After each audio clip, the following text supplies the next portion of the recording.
The question is that this bill will be now read a second time. I call the honourable member for Forrest. Thank you, Mr Deputy Speaker. The Turnbull government's 2017 budget is one that delivers fairness, security and opportunity, not just for those who live in inner-city metropolitan suburbs, but for Australians in regional and rural areas, cities and towns. It makes the right choices for Australians who are working hard to secure the better days ahead for themselves and their families. This budget will grow the country's economy and help secure more and better paying jobs for all Australians. We are continuing the solid work of the coalition government since 2013, the National Innovation and Science Agenda, which is helping to diversify Australia's economy, protecting Australians through the Defence White Paper, which backs local advanced manufacturing in regional Australia, opening up Australia's trade potential through free trade agreements with China, Japan, Korea, and we are moving into Hong Kong as well. Protecting women and children from domestic violence through the $100 million Women's Safety Package. Mr Deputy Speaker, health is the most important facet of life. Health is actually your wealth. This budget delivers on the election commitment to guarantee Medicare and deliver the world's best health system, where people in regional and rural Australia have access to the best health services and amenities that we can provide. The government's long-term national health plan is supported in the budget through guaranteeing Medicare and the pharmaceutical benefits scheme. And as we heard, Mr Deputy Speaker, 1,400 new medicines on the PBS, compared to 331 in Labor's last 3 years. This is really great news for Australians who desperately need the new medications, including people in my electorate. We are supporting hospitals, prioritising mental and preventive health, and continuing our investment in medical research. These are the measures that will make a real, genuine difference in my electorate of Forrest and throughout regional Australia. Mr Deputy Speaker, as Nelson Mandela said, education is the most powerful weapon which you can use to change the world. Students in the southwest will be better off under the government's education policy. Schools in Forrest will receive $119 million more over from the federal government next year, an increase of over 6.4%. And over the following 3 years, federal government funding to schools in Forrest will grow by over 20%. It's a massive increase. Mr Deputy Speaker, under our plan, federal funding towards schools will be distributed on a needs basis, something that all of us should be supportive of. Our plan gives all Australian schools a fair go, wiping away the 27 special secret deals Labor signed up to, which was actually quite a slap in the face to David Gonski and his team. As Ken Boston, a Gonski Review panellist, said, Labor's arrangements corrupted needs-based funding. Mr Deputy Speaker, under this government, and unlike those opposite, federal funding is based entirely on David Gonski's recommendations. Each student's background, levels of disability and their socio-economic status is assessed to ensure funding is truly needs-based and fair. And that's a great boost for regional and rural students in your own electorate, Mr Deputy Speaker. This budget makes the right choices to ensure a fair and responsible path back to a balanced budget. The underlying cash balance will improve from a forecast deficit of $29.4 billion in 2017-18 to a projected surplus of $7.4 billion in 2020-21. In simple terms, this means less taxes and other less taxes, and hard-working Australians and businesses will pay less taxes in the future to pay down Labor's debt. In addition to Australia's economic growth in its 26th year, the budget is projected to be back in surplus in 2020-21, and net debt is projected to fall to 8.5% of GDP over the next decade. Mr Deputy Speaker, in addition to guaranteeing essential services Australians rely on, like Medicare and the PBS, this budget will grow the economy and the South West will play its role in this. It is really one of the engine rooms of the economy in Western Australia and more broadly Australia. After a lot of very strenuous lobbying, Mr Deputy Speaker, the Bunbury Outer Ring Road completion is now one step closer because I was able to secure $10 million towards this project. And as members of the Chamber may well recall, the project will link the key transport and export opportunities throughout the southwest, linking the Bunbury Port, the new Busselton Margaret River Airport upgrade. It will also improve road safety in the southwest, as well as reduce freight and passenger congestion in the region. It's a major issue, Mr Deputy Speaker, when you consider the amount of events and functions that are held throughout the southwest. The Busselton Margaret River region is known as the events capital outside of Perth. And of course, there at any given time, I think I read in the newspapers where over the Easter weekend, something like 100,000 vehicles travelled through to the southwest from Perth. So the Bunbury Outer Ring Road is a key part of that, but more critically for the freight component. At the start of the year, the contracts had been signed for the Busselton Margaret River Regional Airport upgrade, and for this I secured $9.78 million. This is a transformative project in the southwest. It is an absolutely transformative project. The Busselton Margaret River Regional Airport upgrade will, in the future, by next year, see international and domestic flights directly into that region. The freight opportunities that will be go with that are significant. And members in this House may not know, but we produce some world quality produce in my part of the world, whether it's beef, whether it's lamb, whether it's the wonderful wine.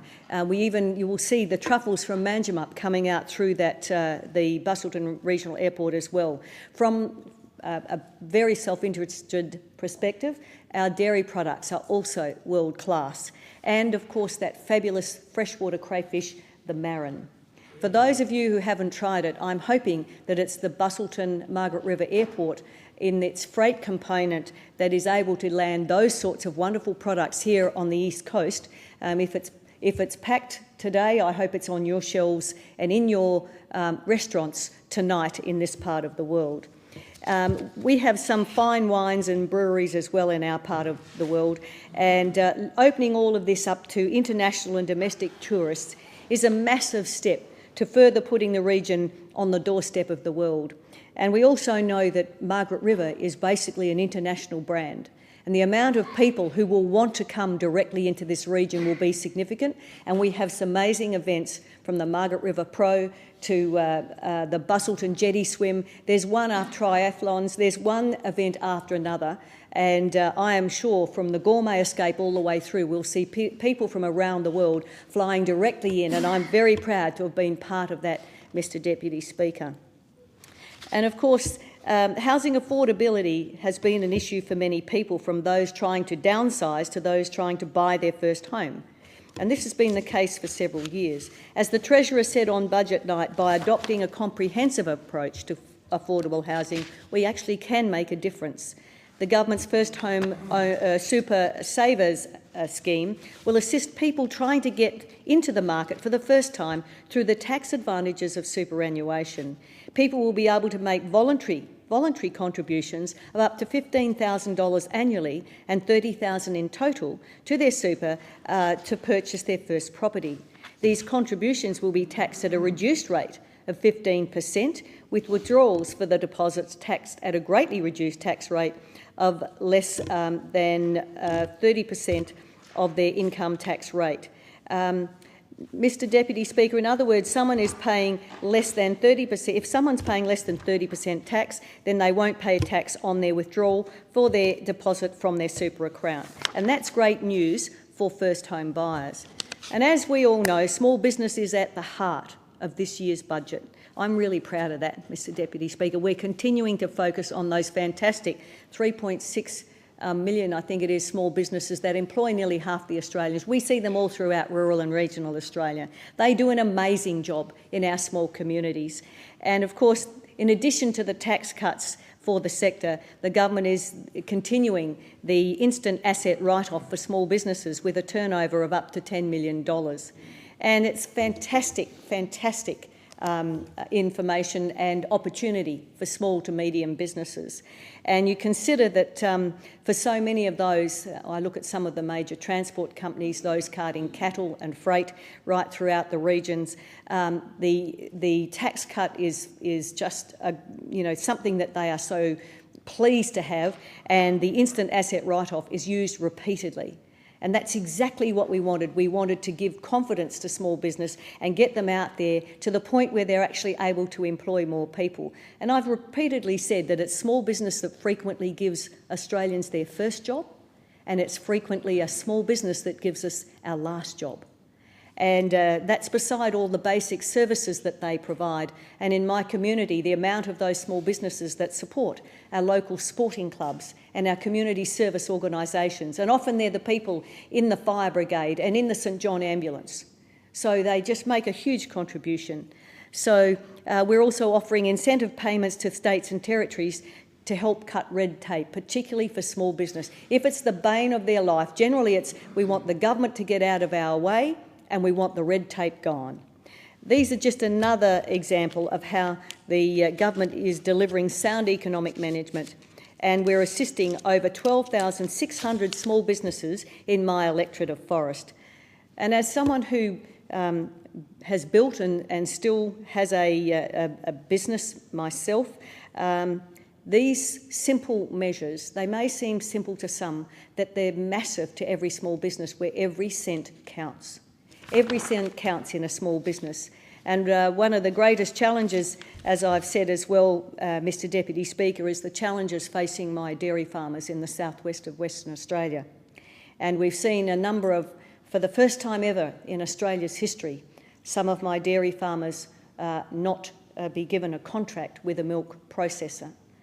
And this has caused incredible heartache, but it's also caused great uncertainty in the region. And there are a number of those dairy farmers, small business owners, those who absolutely love their land, they love their cows. And for instance, in our business, we have, like many of our neighbours, over 40 years of amazing genetic depth in our herds. And the amount of time that it takes to build a quality herd and a quality dairy business is extraordinary, and the amount of investment it requires, besides the blood, sweat and tears. And I just wanted to finish in this speech by acknowledging the dairy farmers that we lost in that way, Dale Hanks, Graham Manning, Tony Ferraro and their families. We have another group now who may not have their contracts renewed. This wonderful industry has underpinned much of the economic stability of the southwest in its majority of its history.